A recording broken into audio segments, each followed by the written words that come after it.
Every month you pay rent, you are building your landlord's wealth, not yours. But is buying always the right move in Virginia right now? Let us look at the honest numbers. The average rent for a two-bedroom apartment in Richmond, Virginia is hovering around $1,500 to $1,800 a month.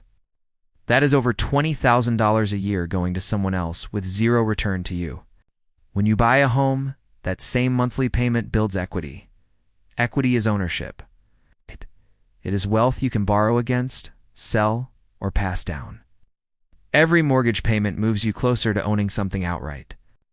Yes, interest rates are higher than they were a few years ago, but here is what most people miss. You do not marry the rate, you marry the home.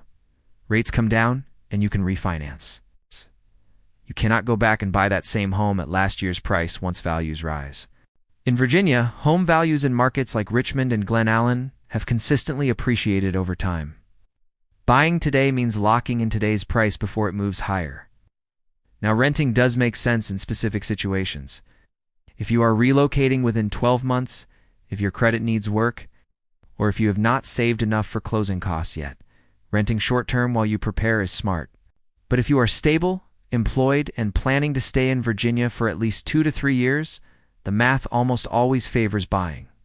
At Virginia Lenders, we run the real numbers for your specific situation so you can make a decision based on facts, not fear.